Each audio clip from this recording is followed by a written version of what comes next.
c'est le grand jour à l'Assemblée nationale. Les 577 députés vont élire le président ou la présidente de l'institution. Une élection cruciale qui pourrait clarifier les rapports de force entre les partis politiques dans un hémicycle sans majorité absolue. La séance n'a pas encore commencé et déjà la salle des 4 colonnes est pleine à craquer de journalistes. Au programme, 6 candidats au perchoir, une élection qui pourrait s'étaler sur 3 tours et un résultat qui, à l'heure où je vous parle, est imprédictible.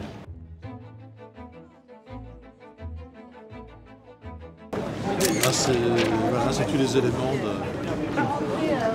du moment noir. Ce moment d'histoire où les choses peuvent malheureusement mal tourner. Si on fait juste les calculs mathématiques à l'heure actuelle avec les candidats qu'il y a, je pense au premier tour, vous aurez le résultat. Et on verra au premier tour.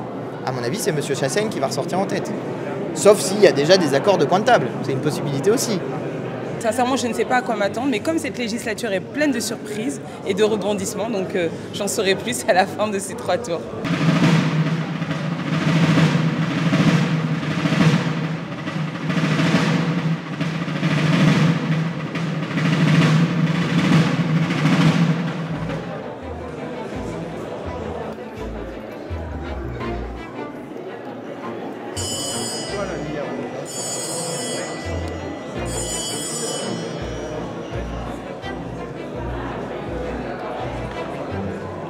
Aucun candidat n'ayant obtenu la majorité absolue des suffrages exprimés, il y a lieu de procéder à un deuxième tour de scrutin. Le choix désormais n'est plus un choix de groupe politique. Dans ce second tour, il est un choix d'indépendance pour le Parlement. Et je crois que les Françaises et les Français ont dit 2 choses le 7 juillet dernier. Ils ont dit qu'ils voulaient que ça change, que cette Assemblée nationale ne soit plus macroniste, ne soit pas macroniste. Et ils ont dit aussi qu'ils voulaient le barrage républicain, le sursaut républicain. André Chassaigne est le candidat qui correspond à ces 2 aspirations.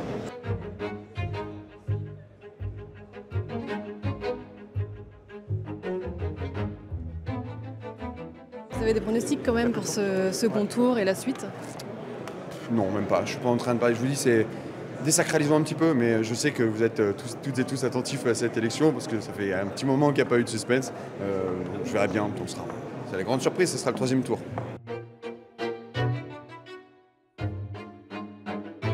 Après 2 tours, c'est sans surprise qu'un 3e tour est annoncé pour départager Yaël Braun-Pivet du camp présidentiel, arrivé en tête d'André Chassaigne du Nouveau Front Populaire qui suit juste derrière. Une majorité relative va suffire cette fois, mais 8 voix les séparent. Le candidat du RN, Sébastien Chenu, est arrivé 3e et il se maintient. Alors tous les yeux sont rivés sur les 18 députés du groupe Lyotte, dont le candidat Charles de Courson s'est finalement désisté. Monsieur Charles de Courson, désolé, j'ai pas entendu.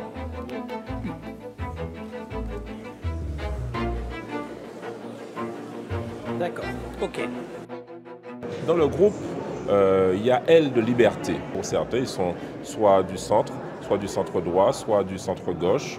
Donc chacun sera libre de voter en fonction de ses convictions et de sa réalité de territoire. Vous pensez que ça penchera plus d'un côté ou de l'autre?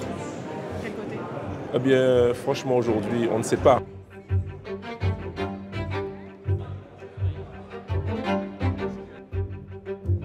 Madame Yaël Braun-Pivet ayant obtenu le plus grand nombre de suffrages, je la proclame présidente de l'Assemblée nationale et je l'invite à prendre place au fauteuil présidentiel.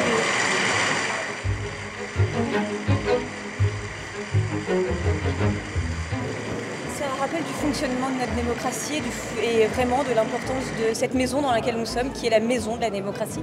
Quand même d'ailleurs à le rappeler, la nouvelle présidente de l'Assemblée nationale qui a été renouvelée, confirmée aujourd'hui. On vient de passer 1 mois et demi avec 2 scrutins qui ont désavoué l'ex-majorité présidentielle et on se retrouve avec les mêmes et on va recommencer avec Gabriel Attal à Matignon, maintenant Yaël Braun-Pivet. Enfin, à quel moment on va tirer les leçons en fait, de la colère qui s'est exprimée dans les urnes? Ce qui s'est produit, et il ne faut pas se voiler la face non plus, c'est qu'il y a dans l'Assemblée nationale 17 ministres qui font les voix de différence. Il y a donc 17 ministres, il y a 14 voix de différence entre les deux, 17 ministres.